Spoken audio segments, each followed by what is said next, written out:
భారతదేశం గొప్ప సైనిక యోధుడైన chief of defence staff Bipin రావత్ను కోల్పోవడం నిజంగా మన దురదృష్టం. దేశ సైనిక సత్తాను ప్రపంచంలోని టాప్ 5 పవర్ఫుల్ ఆర్మీస్ పక్కన నిలబెట్టేలా 4 దశాబ్దాల దేశం కోసం సేవలందించారు ఆయన. సిడిఎస్గా సంస్కరణల బాటలో ఇండియన్ ఆర్మీ, నేవీ, ఎయిర్ ఫోర్స్ని ముందుకు తీసుకెళ్తున్న సమయంలో గొప్ప సైనికుడిని కోల్పోయాం మనం. ఆయనకు అత్యంత ఇష్టమైన MI-17V5 హెలికాప్టర్ ప్రమాదంలో చనిపోవడం మరో దురదృష్టకరం. ప్రపంచంలోనే అత్యంత శక్తివంతమైన నమ్మదగిన చాపర్స్లో ఈ MI-17V5 హెలికాప్టర్లు టాప్ 3లో ఉన్నాయి. బిపిన్ రావత్ అత్యంత భద్రమైన హెలికాప్టర్లో ప్రయాణించారు. దాని సత్తా ఆయనకు బాగా తెలుసు. వీటిని ప్రధాని, రాష్ట్రపతి, ఉపరాష్ట్రపతితో పాటు ఎమర్జెన్సీ డిప్లొమెంట్ కోసం, అలాగే శత్రువుతో పోరాడేందుకు ఆర్మీ వాడుతుంది. అసలు ఈ MI హెలికాప్టర్ల స్పెషాలిటీ ఏంటో చూద్దాం.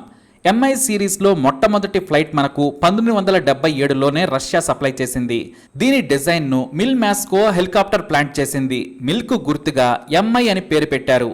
దీనిని నాడు రష్యా సైనిక సంస్థకే చెందిన కజాన్ హెలికాప్టర్స్ రూపొందించింది. మారిన సైనిక అవసరాలకు సరిపడా హెలికాప్టర్లు ఉన్నా యుద్ధాలకు, విపరీతమైన వాతావరణ పరిస్థితులు, కొండల ప్రాంతాల్లో ఎప్పుడంటే అప్పుడు ప్రయాణించేందుకు చాపర్స్ మన దగ్గర లేవు. ప్రపంచమంతా సైనిక శక్తిని కొత్త టెక్నాలజీతో ఆధునీకరించుకుంటున్నాయి. దీంతో 2008లో నాటి మన్మోహన్ ప్రభుత్వం రష్యాతో మొదటి బ్యాచ్లో 80 అడ్వాన్స్డ్ హెలికాప్టర్లను సప్లై చేసేందుకు ఒప్పందం కుదుర్చుకుంది. MI సిరీస్లో మోస్ట్ అడ్వాన్స్డ్ హెలికాప్టర్స్ ఈ MI-17V5. వీటినే రష్యా సైన్యం MI-8MT అనే పేరుతో పిలుస్తుంది. ఈ హెలికాప్టర్ల మీదే రష్యా ఆధారపడి ఉంది.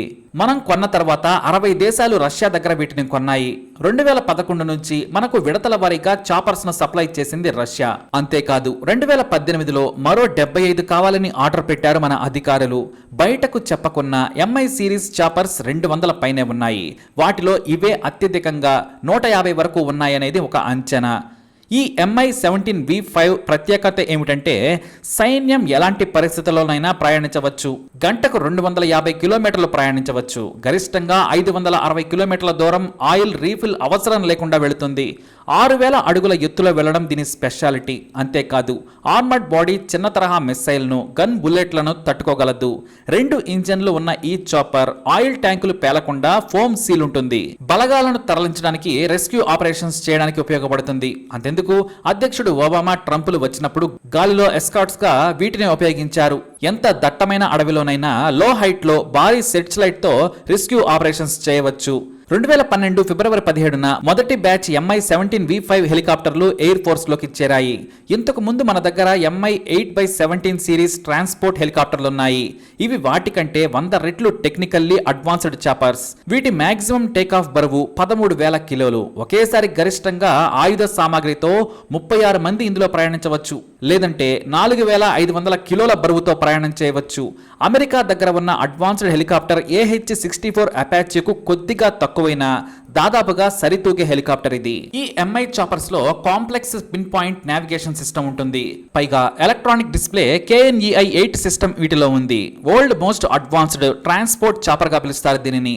దీని ఇన్సైడ్ కార్గో ప్రత్యేకంగా డిజైన్ చేయబడింది. అందుకే ఇండియన్ ఆర్మీ, నేవీ ఈ చాపర్స్ ను వర్క్ హార్స్ లేదా పెయింటింగ్ హార్స్ అని ముద్దుగా పిలుచుకుంటారు. దీనిని troops deployment, arm transport, VVIP convoy escort గా గాలిలో చక్కర్లు కొట్టించవచ్చు. ఎందుకంటే వీటితో రాకెట్లను, హెవీ వెయిట్ గన్లను కూడా పేలుస్తూ రక్షణ కల్పించవచ్చు.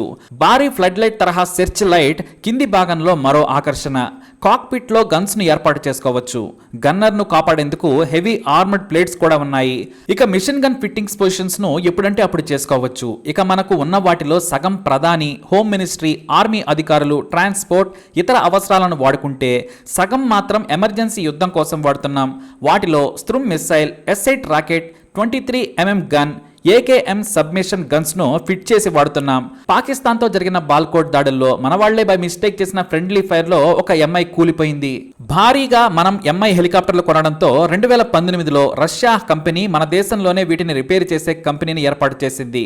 మన వాళ్లకు శిక్షణ కూడా ఇచ్చి సాయపడింది. 2 దేశాల స్నేహానికి ఇది మరో ఉదాహరణ.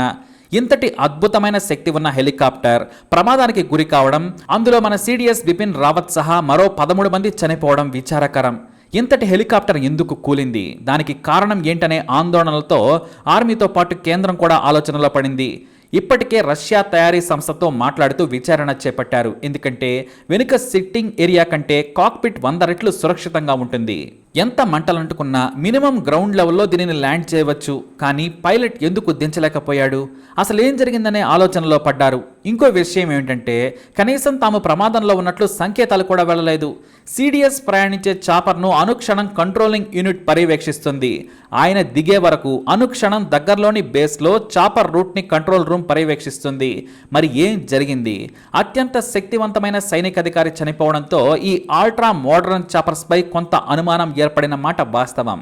ఇప్పుడు ఏం జరగబోతుంది, అసలు ఎందుకు కూలింది అనే నివేదిక చాలా అవసరం. ఏది ఏమైనా సైనిక యోధుడైన chief of defence staff Bipin Rawat ను మనం కోల్పోయాం. మన దేశానికి ఇది తీరని లోటు. ఆయన ఆత్మకు శాంతి కలగాలని కోరుకుందాం.